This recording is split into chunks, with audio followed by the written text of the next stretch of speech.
Organização Mundial da Saúde, 1,3 milhão de mortes no mundo são causadas pela poluição urbana. Está no ar o programa Biosfera pela sustentabilidade do planeta.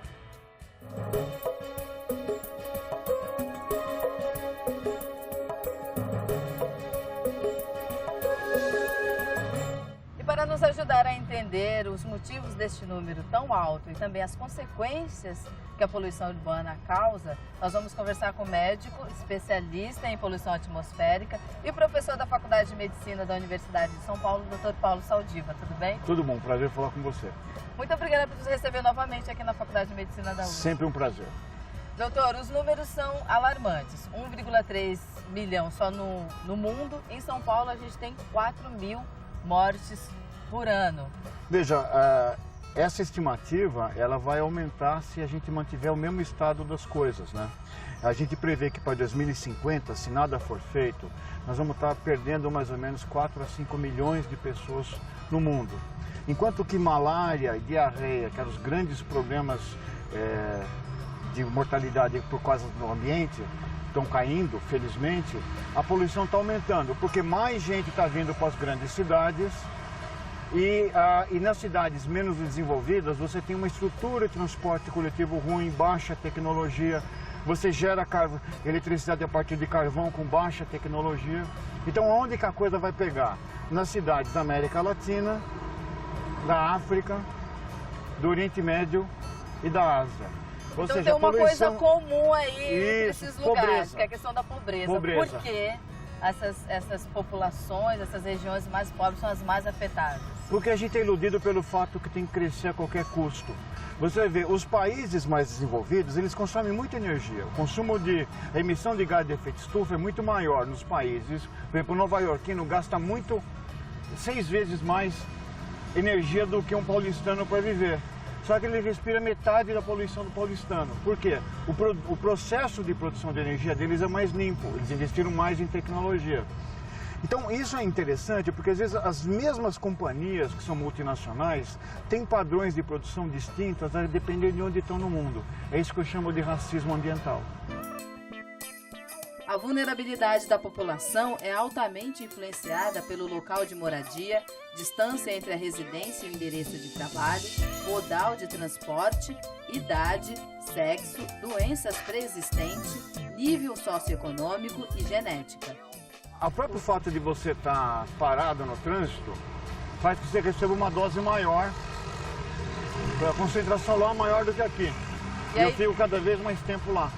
E a ideia que se tem quando você está no trânsito dentro de um carro, você está pelo menos confortável, né? Porque o sonho das pessoas que estão, por exemplo, dentro de um ônibus e com toda aquela dificuldade que é estar dentro de um ônibus lotado, é ter um carro. Isso, lento por lento, você vai né? no carro, sentado no seu conforto. Explica melhor pra gente essa questão do racismo ambiental, esse termo que o senhor usou. O racismo ambiental é uma coisa que é muito frequente acontecer. Se você pegar, às vezes, uma bula de remédio, você vai ver que a quantidade de informações que tem dos efeitos colaterais no remédio vendido na Europa é diferente da que tem aqui. E, às vezes, é a mesma companhia. Quando você vai ver, por exemplo, a qualidade dos serviços prestados em telefonia, quer dizer, certas coisas, ou qualquer serviço colocado, às vezes difere conforme o nível de cidadania, ou a quantidade de coisas que você pode, digamos, se defender em relação aos mecanismos de defesa que você tem. Mas eu não consigo imaginar como médico que um europeu tem direito a um ar melhor do que um africano, do que um sul-americano, do que um asiático. Nós estamos trocando dinheiro por saúde das pessoas. Há, porém, um aspecto da relação entre cidade e meio ambiente raramente abordado. Pouco se fala da ecologia urbana, tendo como ponto central a qualidade de vida do homem. E olha só, gente, o Dr. Paulo Saldiva é responsável por esta publicação aqui, Meio Ambiente e Saúde, o desafio das metrópoles. O que seria essa ecologia urbana? Então, essa falta de ecologia urbana? São Paulo cresceu que nem uma pipoca, né, nesses últimos 40, 50 anos. Muito rápido, e criou então uma cidade que tem serviços no centro e um manto de precariedade urbana ao redor. E isso afeta a vida das pessoas de muitas formas. Por exemplo, uma pessoa que mora longe, ela vai dormir menos, porque ela tem que acordar para ir no trabalho. Mesmo a qualidade do sono, a gente está aqui gravando, tem um mau barulho, né? A gente presta atenção no outro, mas o meu ouvido está sentindo esse barulho. E de noite, esse barulho que está meu tímpano sendo atingido, ele vai fazer com que eu não aprofunde o sono. E certos hormônios que são importantes para a minha saúde cerebral e saúde cardiovascular deixam de ser sintetizados. Quando você fica preso no corredor de tráfego, você está recebendo a maior dose de poluição do que se você estivesse a 100 metros do corredor, ou seja, você fica mais tempo no pior cenário. Dirigir ou ficar preso no agarrafamento não é um spa, a nossa saúde mental piora. E tudo isso é feito porque a gente fez com que a cidade, o solo da cidade, fosse tratado como uma mercadoria. Você valoriza muito o centro, as pessoas saem, dão lugar a empreendimentos comerciais e você expande a cidade. Isso mudou o clima, a gente transforma a cidade num deserto quando não chove, numa piscina quando chove. E a gente inunda, pega hepatite, pega uma série de outras coisas. E esse é um desafio que a saúde tem, que não cabe mais numa vacina, não cabe mais num remédio. A saúde vai ter que dialogar com vários setores, é isso que esse livro quer colocar. A saúde humana como um polo norteador das medidas de organizar a cidade. Quer dizer, a cidade tem que ser para servir as pessoas e não para que as pessoas a sirvam. Acho que essa é a mensagem aqui. Em geral, ao analisar os efeitos do ar comprometido das cidades, que produz alterações em todos os elementos climáticos, diferenciando-se do ar livre do campo que as contorna, os estudos do clima urbano evidenciam o papel da cidade na degradação do clima e dos demais recursos naturais, implicando na qualidade de vida.